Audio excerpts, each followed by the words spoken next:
Bismillahirrahmanirrahim. Assalamualaikum warahmatullahi wabarakatuh.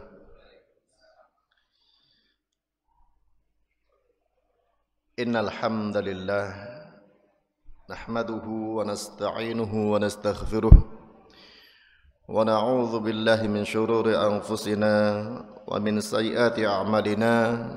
Man yahdihillahu fala mudilla lahu wa man yudlil fala hadiya lahu. Ashhadu an la ilaha illallah wahdahu la syarika lah wa ashhadu anna Muhammadan abduhu wa rasuluhu la nabiyya ba'dah. Wassalatu wassalamu ala asyrafil anbiya'i wal mursalin wa ala alihi wa ashabihi wa man tabi'ahum bi ihsanin ila yaumiddin. Amma ba'd. Hadirin kaum muslimin wal muslimat, bapak-bapak dan ibu-ibu jamaah Masjid Al-Amin rahimani wa rahmakumullah. Alhamdulillah, Allah subhanahu wa ta'ala senantiasa mencurahkan kenikmatannya kepada kita. Berbagai macam kenikmatan duniawiyah maupun ukhrawiyah, yang diantara kenikmatannya Allah Ta'ala mempertemukan kita kembali di tempat yang mulia ini, salah satu rumah dari rumah-rumah Allah Subhanahu wa Ta'ala, yang insyaallah tentunya untuk kegiatan aktivitas yang mulia yang harus senantiasa kita jaga agar selalu dilandasi dengan niat-niat yang mulia untuk meraih ridha Allah Subhanahu wa Ta'ala. Kemudian insyaallah ta'ala kita kembali akan melanjutkan kajian kita dari kitab Riyadhus Shalihin yang beberapa pekan tidak bisa hadir. Awal tidak hadir karena sakit, tapi kemudian dilanjutkan izin safar, walhamdulillah bisa menunaikan ibadah umrah.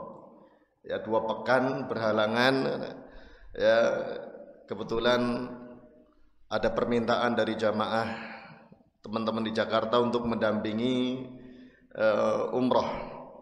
Dan insyaallah pada kesempatan kali ini kita melanjutkan tema kajian kita tentang masalah al-karam wal jud wal infaq fi wujuhil khairi thiqatan billahi ta'ala.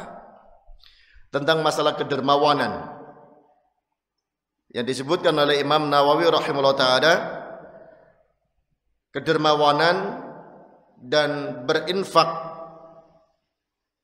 pada segala kebaikan dengan penuh kepercayaan kepada Allah Azza wa Jalla.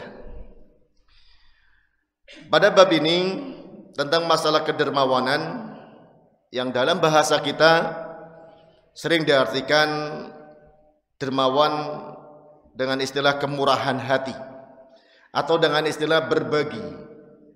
Yang dalam istilah agama kita, kedermawanan ini dalam bentuk sedekah, dalam bentuk infak, dalam bentuk yang lainnya, ada hibah, ada wakaf. Intinya mengeluarkan apa yang ada pada diri seorang untuk orang lain.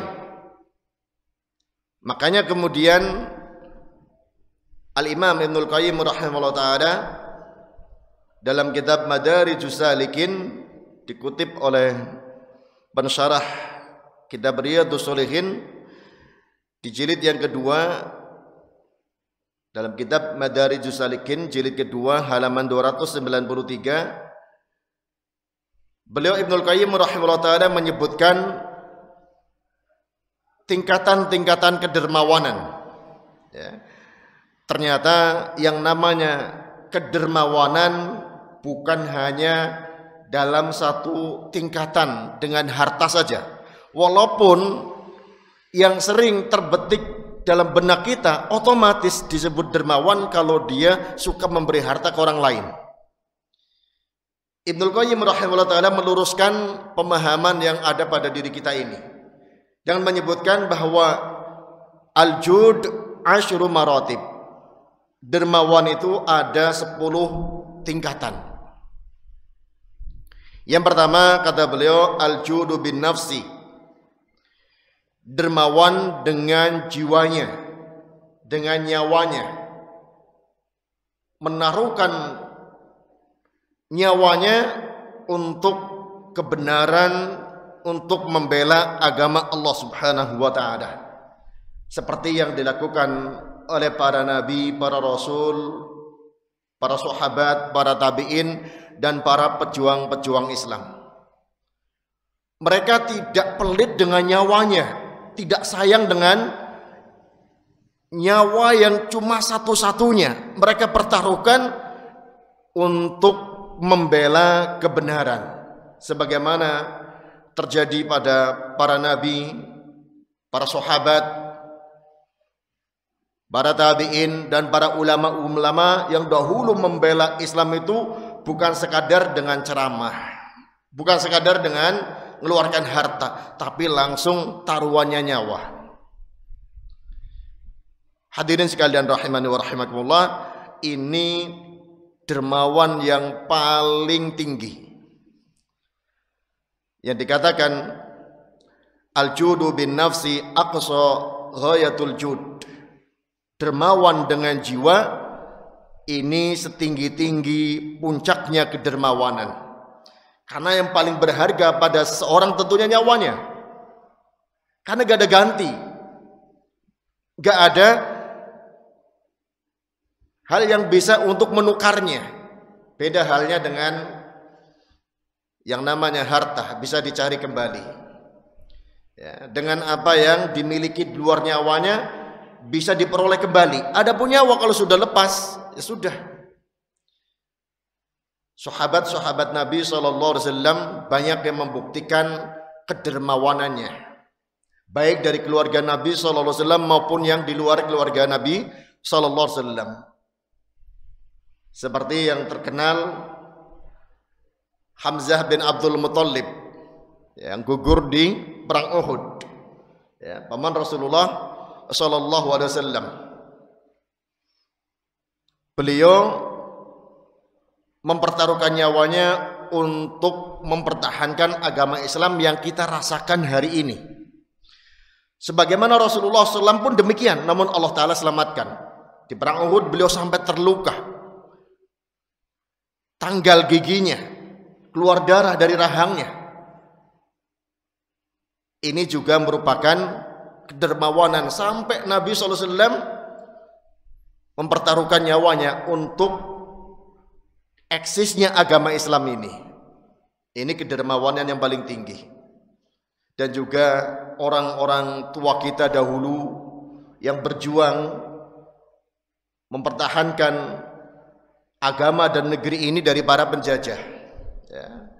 Banyak di antara mereka gugur, meninggal dunia, mempertaruhkan nyawanya dalam rangka mempertahankan agama sekaligus tanah airnya. Ini perjuangan yang paling tinggi dalam membela kebenaran. Kemudian yang kedua, al-judu birriyasah. Dermawan dengan kepemimpinannya. Tak kala seorang dianugerahi amanah kepemimpinan, maka kadang ada yang pelit, digunakan untuk kepentingan pribadinya, memenuhi ambisi syahwatnya, tidak memikirkan kemaslahatan umat. Ini orang yang pelit dengan kepemimpinannya. Bisa jadi koruptor, ya, bisa jadi menyimpangkan wewenang, menyalahi amanah dan seterusnya. Adapun orang yang memang dasarnya dermawan, tak kala diberi amanah kepemimpinan, maka kepemimpinan yang ada digunakan untuk menuntaskan urusan-urusan umat. Tidak mementingkan egonya, tapi yang terfikirkan bagaimana dia bertanggung jawab di hadapan Allah Ta'ala nanti tentang umatnya, tentang rakyatnya. Ini bagi orang yang diberi anugerah kepemimpinan dalam semua levelnya. Mungkin kita level yang paling ringan, yang paling rendah, kepemimpinan dalam rumah tangga. Ya, sebagai seorang bapak memimpin anggota keluarganya, maka dia harus memperjuangkan kebutuhan anggota keluarganya, kebutuhan rohaninya dan jasmaninya, kebutuhan urusan dunianya dan urusan akhiratnya.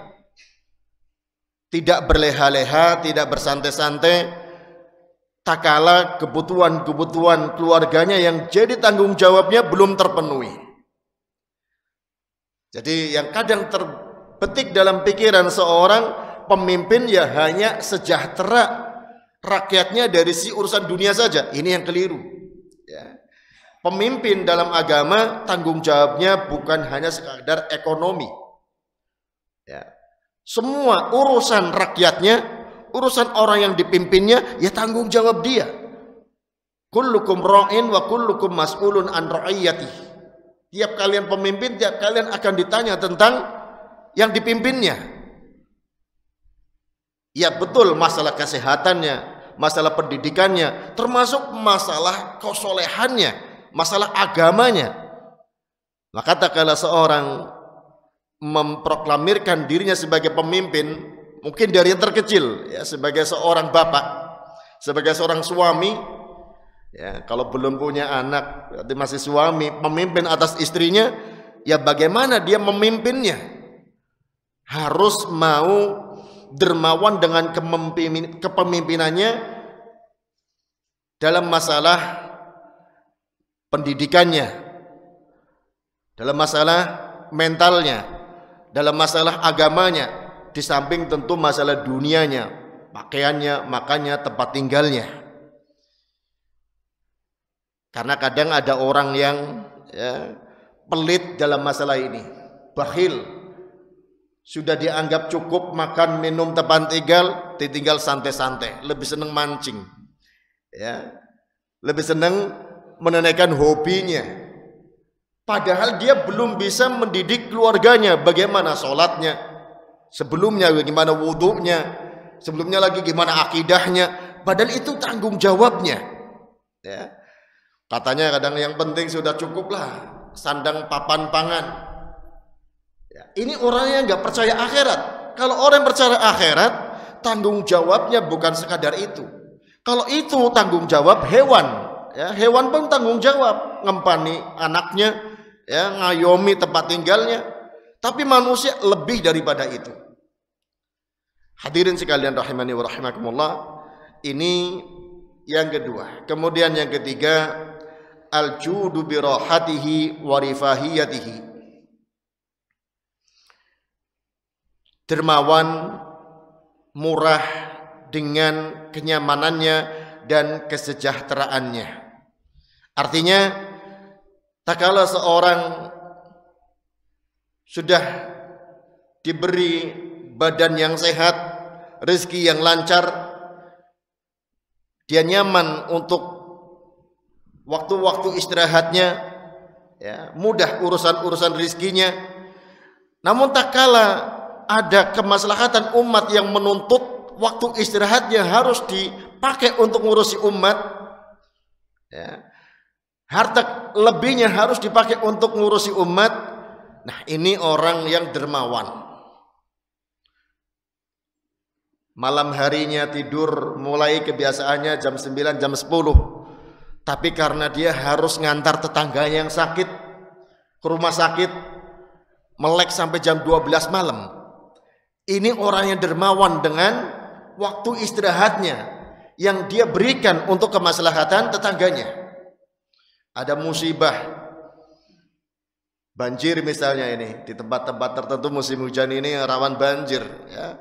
Dia harus berjaga, bahkan juga harus mengeluarkan harta membantu orang-orang yang kena musibah. Sudah mengorbankan waktu istirahatnya dan mengeluarkan hartanya yang tadinya dia sudah dalam area nyaman, area sejahtera, dia harus bergelut dengan susah payahnya, ya, meluangkan waktunya, mengurangi istirahatnya, dan menyisihkan hartanya. Ini orang yang dermawan dengan apa yang dimiliki dari kenyamanannya dan kesejahteraannya. Ini yang ketiga. Kemudian yang keempat, al-judu bil ilmi wa budli. Dermawan dengan ilmunya. Dan ini merupakan tingkatan dermawan termasuk yang paling tinggi. Karena ini kedermawanannya para nabi, para rasul, dan orang-orang yang berilmu dari kalangan para sahabat, para tabi'in. Orang yang sudah memiliki ilmu tidak boleh egois hanya untuk dirinya. Harus diberitahukan, diajarkan kepada orang lain. Bahkan kalau ditanya satu masalah, jawabannya lebihkan. Yang tidak ditanyakan pun sampaikan. Sebagaimana Rasulullah SAW tak kala ditanya oleh sahabat tentang status air laut, suci tidak? Boleh enggak untuk berwudu? Karena sahabat Nabi SAW ada yang berkepentingan harus berada di tengah lautan yang kadang air tawarnya terbatas, ya, apakah boleh bersuci menggunakan air laut? Kata Nabi SAW, air laut itu tahurun ma'hu al-khillu maitatu. Ya, air laut itu suci airnya dan halal hewan yang mati tanpa disembelih otomatis, bangkainya. Yang ditanyakan air laut, tapi jawaban Nabi SAW ada tambahannya, halal juga bangkainya. Arti bangkai itu hewan laut tidak perlu melalui proses penyembelihan untuk memakannya. Beda dengan hewan-hewannya di darat, ya, ayam, mentok, kambing, dan sejenisnya, hewan-hewan ternak, ya. Adapun hewan air laut, air tawar, untuk makan jadi bangkai pun boleh dimakan. Maka kata Nabi SAW, al-khillu maitatu. Nabi SAW sangat dermawan dengan ilmu. Yang ditanya air, dijawab pula yang ada di air laut tersebut, ya. Ini tentunya kita juga demikian. Yang namanya orang dermawan kadang-kadang tanpa diminta juga ngasih. Orang tua kepada anak bukan hanya dermawan dengan hartanya, juga harusnya dermawan dengan ilmunya. Anak diperhatikan hal-hal sepele, ya kadang orang tua sungkan, sudah bisa wudhu apa belum, sudah bisa sholat apa belum, ya, sudah bisa zikir apa belum, ya, akidahnya bagaimana, ya, tentang pemahaman mengenai Allah bagaimana, rukun iman bagaimana. Ini ilmu kalau diberikan oleh seorang kepada orang lain merupakan kedermawanan yang membawa manfaat dunia dan akhirat. Dalam konteks kita ini, ya, kalaulah tidak mampu untuk orang lain di luar keluarga kita, maksimalkan untuk keluarga kita. Kalau bisa ke luar yang ada dalam rumah tangga kita, tentunya akan lebih baik lagi. Namun tentunya untuk bisa menyampaikan ilmu mestinya belajar terlebih dahulu, karena kata Nabi SAW, kaidahnya khairukum man ta'allamal Qur'an wa 'allamahu. Sebaik-baik kalian adalah yang belajar Al-Qur'an dan mengajarkannya. Untuk bisa ngajar, belajar dulu. Nah, karena itu tiap kepala rumah tangga fardu ain hukumnya untuk belajar ilmu agama. Makanya pada hari Jumat, tak kalah hari-hari lain sholat zuhur 4 rakaat, ketemu hari Jumat menjadi 2 rakaat. Yang 2 rakaat lagi kemana? Padahal waktu hari sebelumnya, Kamis, Rebo, Selasa, Senin, Ahad, Sabtu, itu semuanya 4 rakaat. Ketemu Jumat jadi 2 rakaat. Yang 2 rakaat dijadikan ilmu, bentuk khutbah, ya. Ini wajib dihadiri oleh lelaki dewasa yang tidak ada uzur, tidak bepergian, tidak sakit. Artinya apa? Wajib berilmu. Kalau ini dimaksimalkan oleh para penceramah, oleh para khotib, dan dimaksimalkan oleh kaum muslimin mendengarkan khutbah, maka insya Allah kaum muslimin adalah orang-orang yang berilmu. Dia sebagai lelaki yang tanggung jawab sudah mendapatkan ilmu, ngajari keluarganya.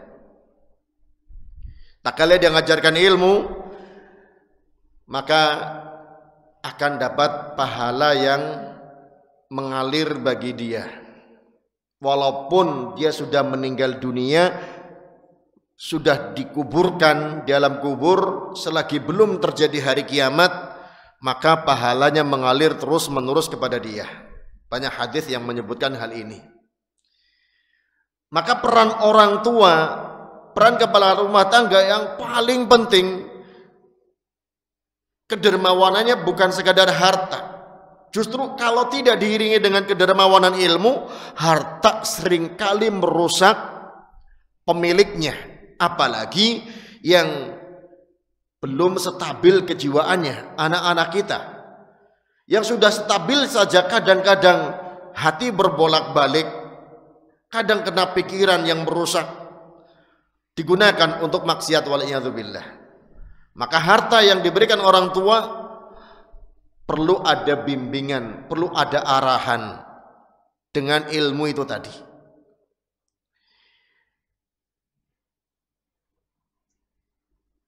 Kemudian yang kelima, al-judu bin naf'i bil jahi. Dermawanan dengan memberikan manfaat melalui kedudukan yang dimilikinya, status yang ada pada dirinya.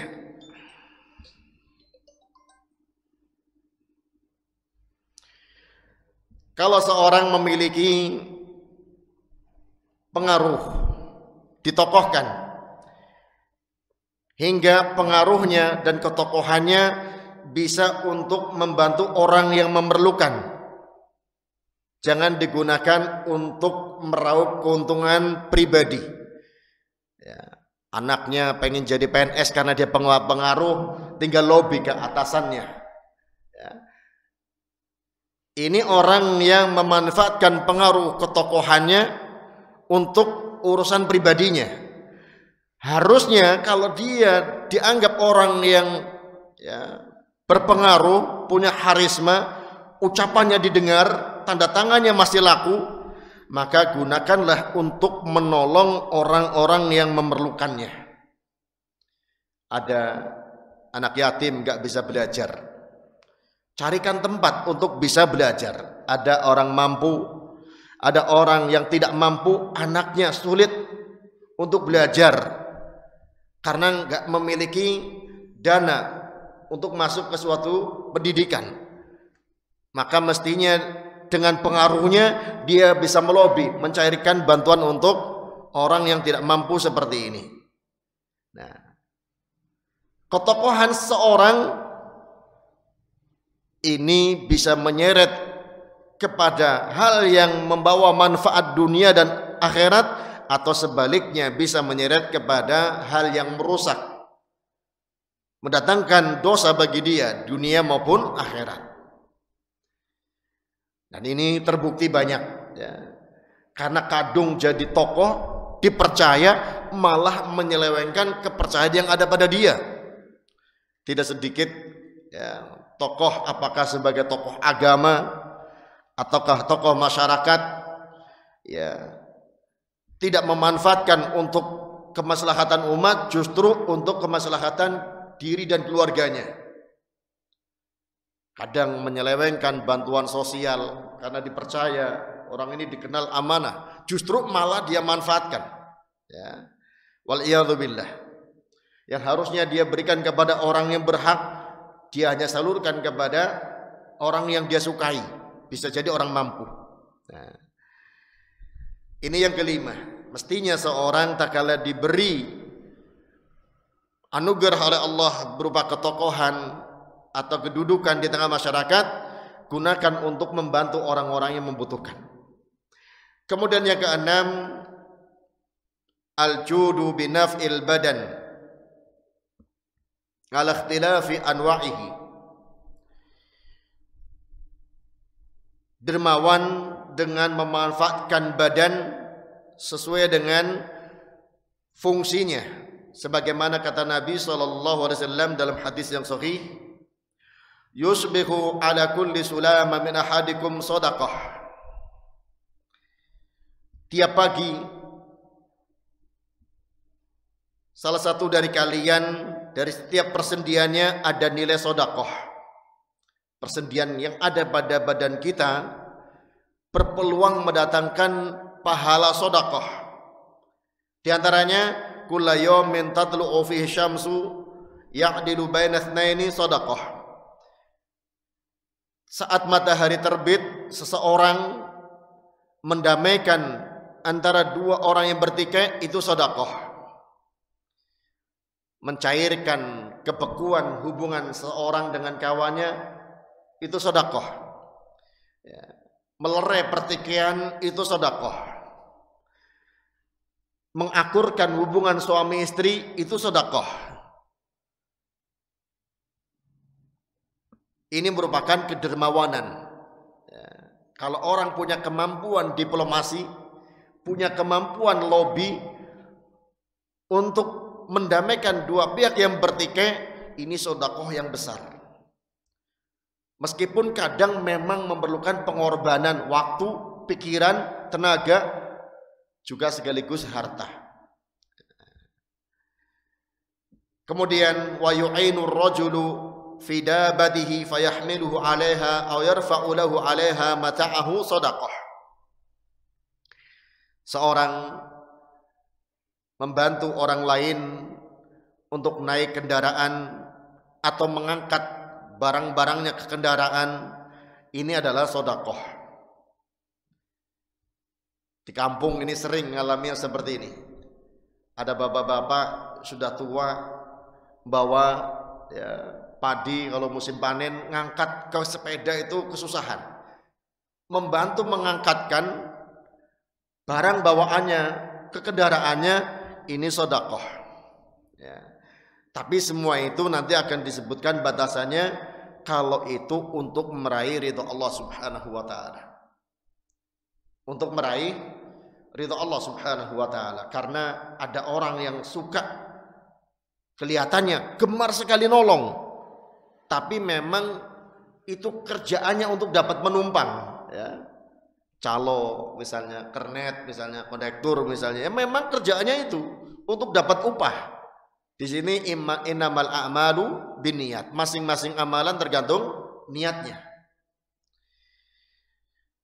Intinya di sini seorang muslim sesuai sunnah Rasulullah SAW dituntut untuk ringan tangannya membantu orang lain. Apakah orang lain itu seagama ataupun tidak seagama? Nah, ini yang kadang-kadang dianggapnya orang Islam membantunya hanya kepada sama muslim. Sesama muslim iya, yang non muslim saja kalau memang memerlukan bantuan ya harus dibantu dalam urusan-urusan duniawiyah. Wal kalimatu thayyibah shadaqah. Kata-kata yang indah itu juga sedekah. Nah, jadi orang yang dermawan dengan sedekahnya bukan sekadar orang yang kaya. Makanya sering diungkapkan, untuk sedekah jangan nunggu kaya. Untuk dermawan jangan nunggu jadi orang yang banyak hartanya. Celah-celah dermawan dalam agama ini sangat banyak. Makanya Allah Subhanahu wa taala tidak membatasi pahala dermawan, pahala sedekah hanya bagi orang kaya, tidak. Ya, termasuk dengan kata-kata yang indah, al kalimatu thayyibah. Ini merupakan sedekah. Karena ini memasukkan rasa bahagia, menenteramkan pendengar dan enak di telinga tentunya.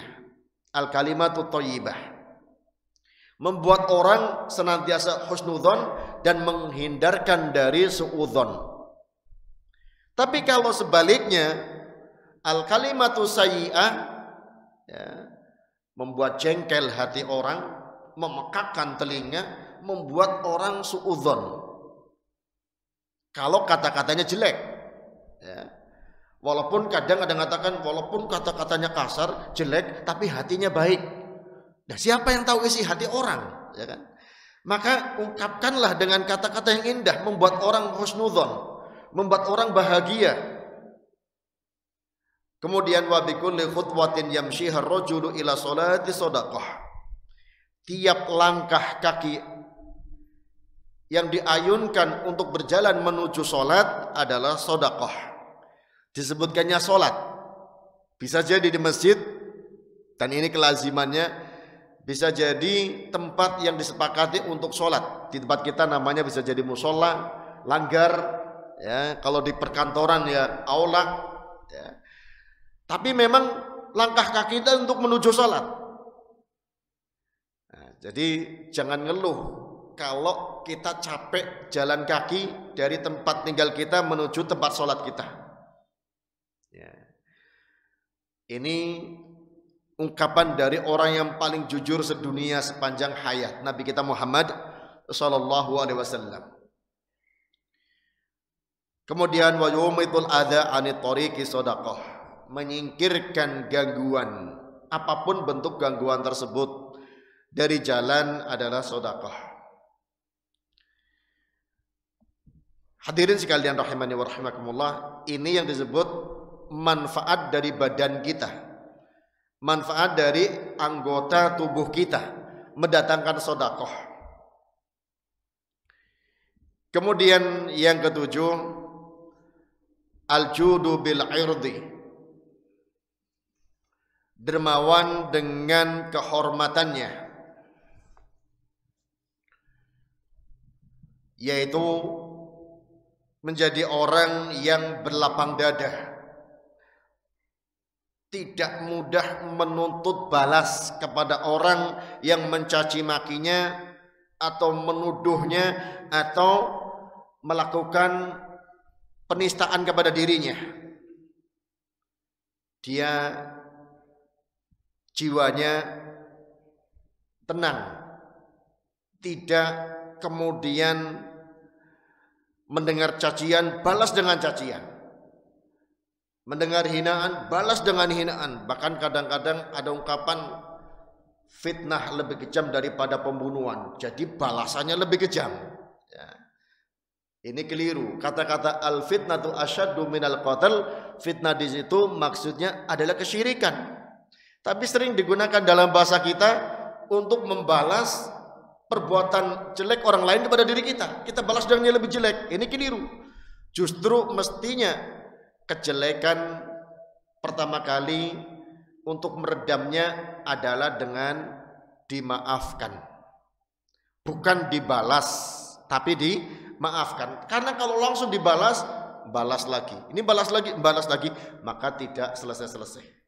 Ini yang memunculkan permusuhan terus-menerus. Maka orang yang dermawan diantaranya, dia mau berlapang dada tak kala ada orang yang mencacinya. Sebagaimana Nabi Muhammad SAW mencontohkan demikian. Bagaimana beliau dilempari kotoran, ya. Tak kala beliau sedang sujud hadap Allah Subhanahu wa Ta'ala, Abu Jahal dan orang-orang kafir lainnya, beliau tidak spontan mengungkapkan kejengkelannya dan kemurkaannya, tapi beliau menahannya.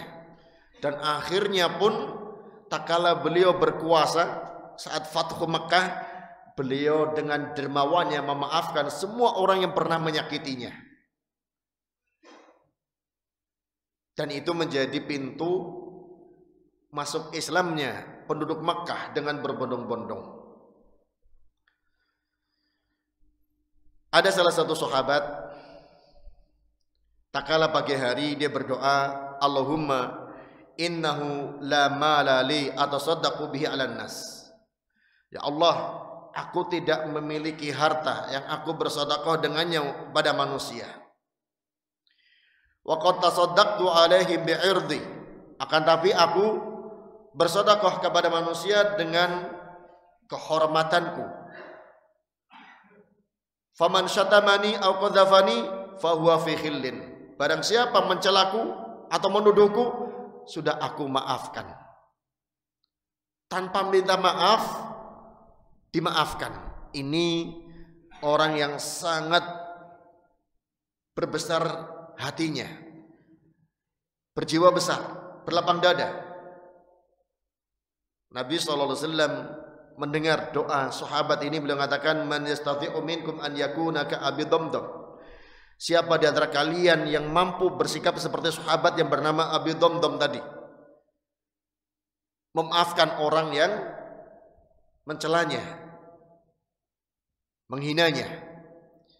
Nah, ini kedermawanan yang luar biasa, dan ini menjadi peredam. Paling tidak ini tidak menyebabkan berlanjutnya caci makian di antara kaum muslimin. Karena kalau satu mencela, yang dicela membalas, nanti balas lagi dan terus menerus. Bisa meningkat dari celaan-celaan menjadi pukulan. Dari pukulan bisa sampai ada yang bisa mematikan, wal'iyadzubillah. Maka kalau ada orang yang pemaaf seperti ini, ya, istilah kita dibully, ya, dinyinyir, diam saja. Mohonkan ampunan kepada Allah, mohonkan hidayah kepada Allah agar orang itu diberi hidayah, berhenti dari tindakannya, dan semoga Allah mengampuni dosanya. Isanya berapa menit lagi sekarang? 3 menit. Oke. Kemudian yang ke-8, al-judu bisabri wal ihtimal. Ini hampir mirip dengan yang ke-7 tadi. Dermawan dengan mau bersabar dan menanggung derita dari tindakan orang-orang yang menyakitinya. Dengan mau memaafkan. Dengan mau menahan diri, tidak membalas kepada orang yang melakukan aniaya kepadanya. Dan ini memang terkadang berat. Apalagi tak kala orang itu memiliki kekuatan harta, kekuatan fisik, kekuatan kedudukan, kok disakiti? Langsung, kamu ini siapa sih? Kok nyakiti saya? Nah, mungkin main belakang, urus dia, polisikan misalnya. Ya. Karena dia punya jabatan, punya uang, apalagi kalau nyakiti fisik, langsung ditonjok misalnya. Kamu siapa? Nggak punya kekuatan apa-apa kok nyakiti saya. Ini orang sulit untuk memaafkan. Tapi tak kala orang yang punya peluang untuk membalas, namun dia memaafkan, ini sangat bermanfaat baginya. Bahkan dikatakan anfa'u li sahibiha minal judi bil mal. Lebih bermanfaat bagi pelakunya daripada dermawan dengan harta. A'azzu lahu wa ansor wa amlaku li nafsihi wa asyrafu laha. Ini lebih mulia baginya, lebih menolong bagi dia, menolong dari kezaliman. Karena diantara bentuk kekuatan orang, tak kala dia bisa menguasai diri dari berbuat zalim, bisa menguasai diri dari perbuatan kezaliman. Wa asyrafu laha, dan ini lebih terhormat bagi dia. Wa la yaqdiru 'alaiha illa nufusul kibar. Tidak mampu melakukan ini kecuali orang yang jiwanya besar.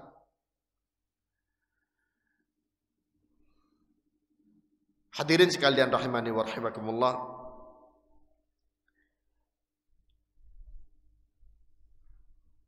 Ini yang disebutkan oleh para ulama, ya, faman sa'uba 'alail judu bimalihi fa 'alai bihadzal jud. Kalau orang sulit untuk dermawan dengan hartanya, maka dermawanlah dengan sikap pemaafnya.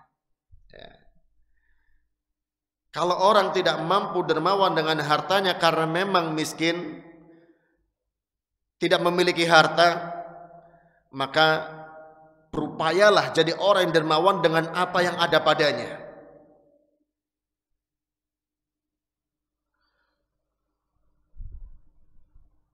Kemudian yang ke-9, al-judu bil khuluqi wal bishri wal bastah.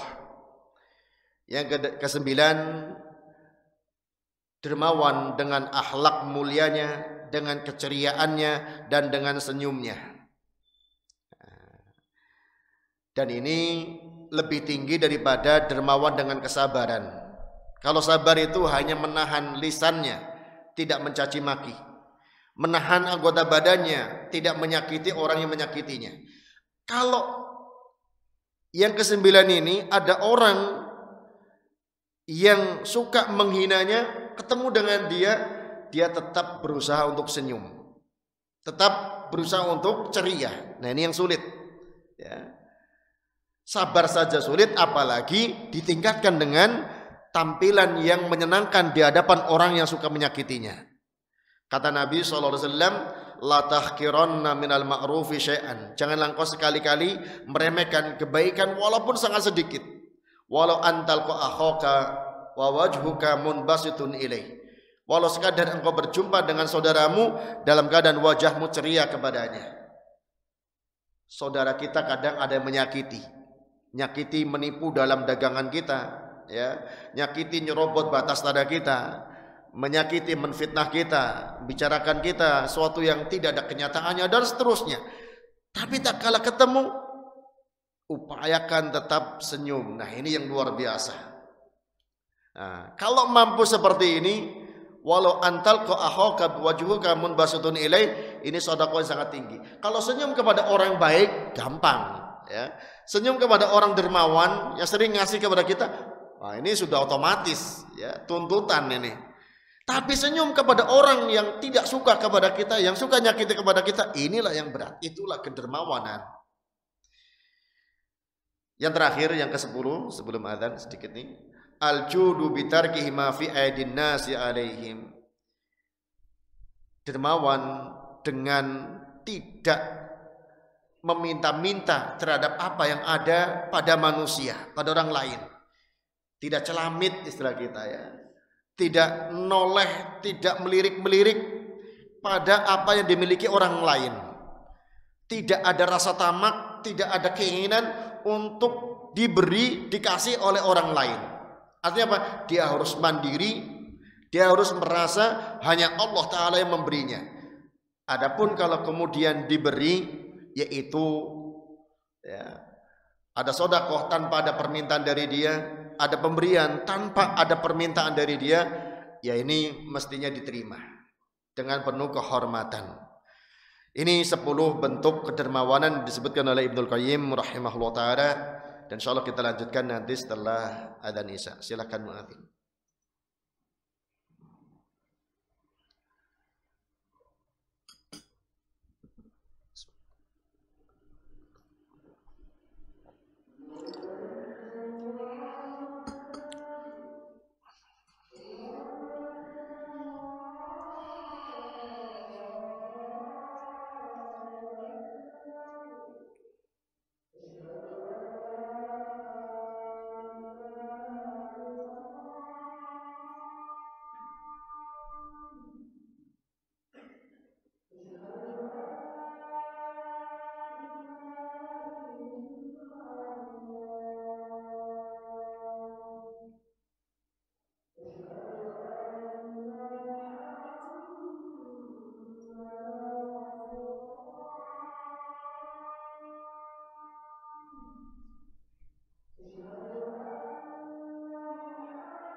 Hadirin sekalian, bapak-bapak dan ibu-ibu rahimani wa rahimakumullah.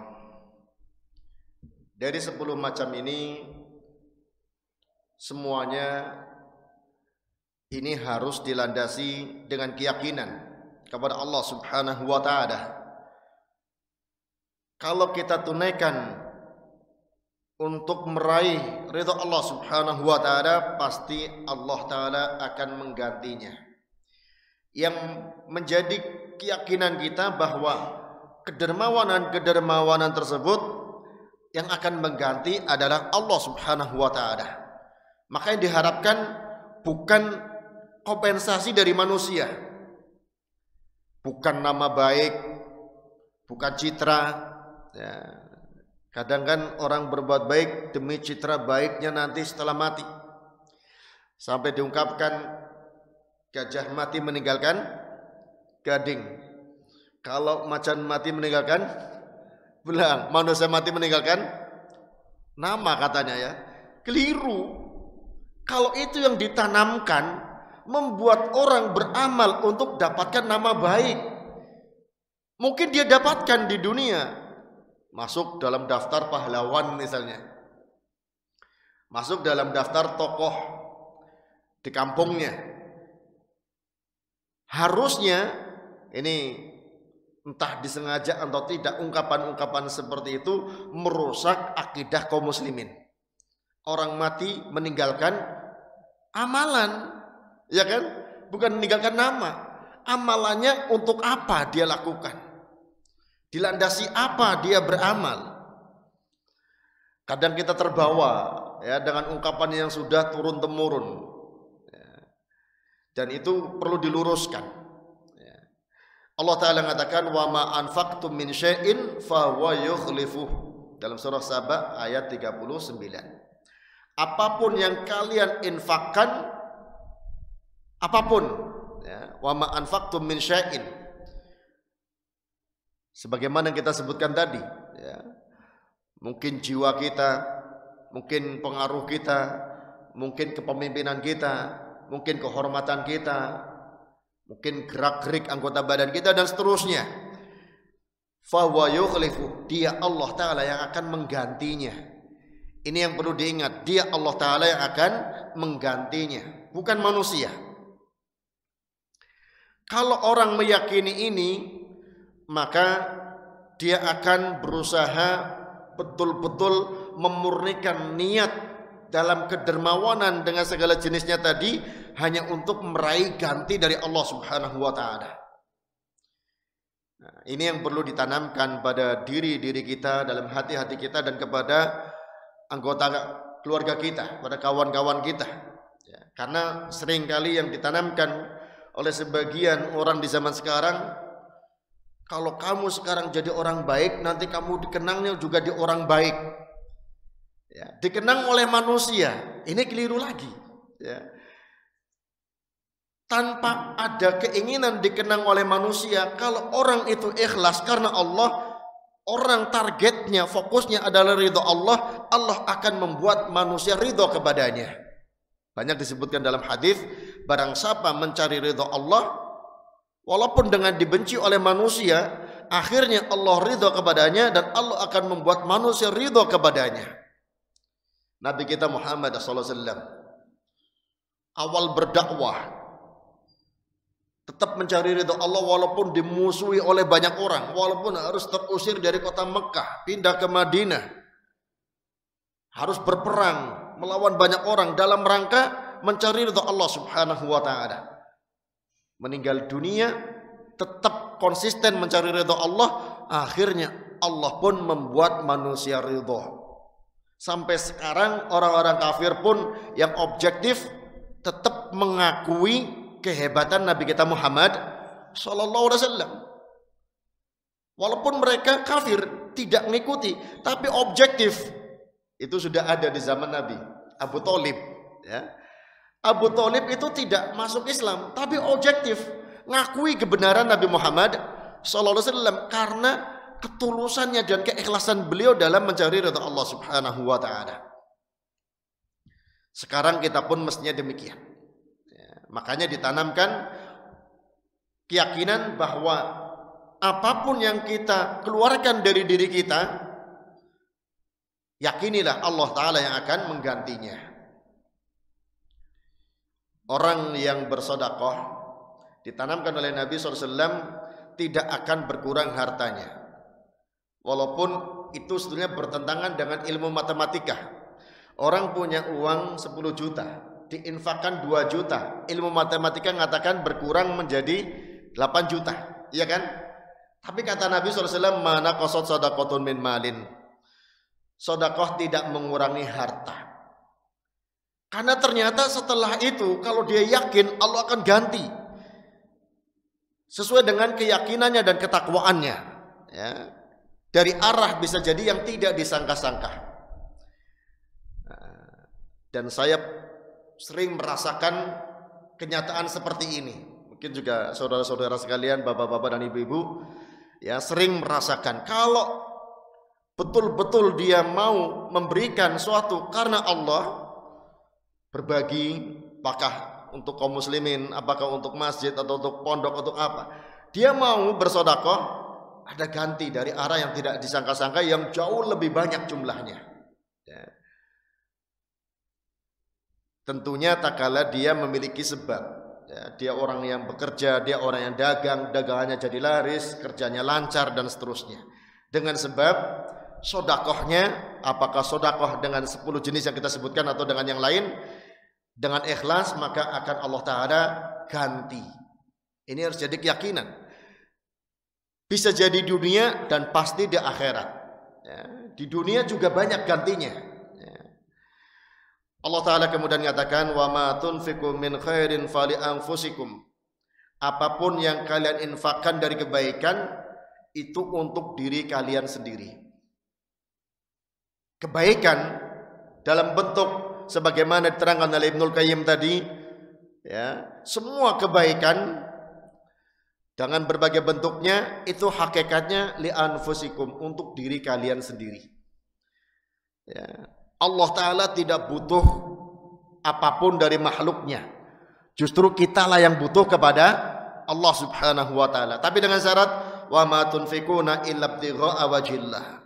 Tidaklah kalian menginfakkan melainkan untuk meraih wajah Allah Azza wa Jalla. Wa ma tunfiqu min khairin yuwaffa ilaikum wa antum la tuzlamun. Dan apapun yang kalian infakkan dari kebaikan akan dipenuhi bagi kalian dan kalian sama sekali tidak akan dizolimi. Maka tidak boleh ada penyesalan kalau orang mengeluarkan harta untuk kebaikan. Walaupun zahirnya orang yang kita beri menyakiti kita. Karena yang akan membalas bukan orang yang kita beri, tapi Allah Subhanahu wa taala. Anak misalnya, ya kadang-kadang terperucut dari orang tua, anak dibiayai dari kecil, dikasih makan, kasih minum, tempat tinggal, pendidikan, keperluan semua dipenuhi, gede bandel.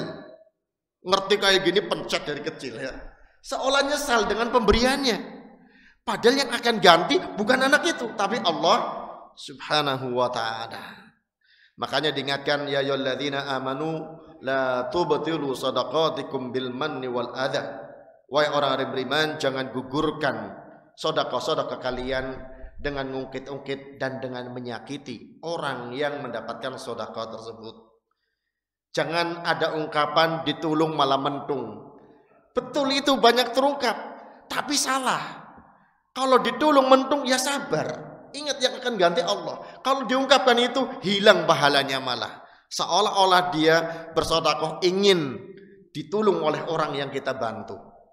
Berarti tidak ikhlas dalam bersedekah. Insyaallah ini yang bisa sampaikan, semoga bermanfaat bagi kita semuanya. Wallahu ta'ala a'lam bishawab. Wa sallallahu ala nabiyyina Muhammadin wa ala alihi wa sahbihi ajma'in. Subhanakallahumma wa bihamdik asyhadu an la ilaha illa anta astaghfiruka wa atubu ilaik. Wassalamualaikum warahmatullahi wabarakatuh.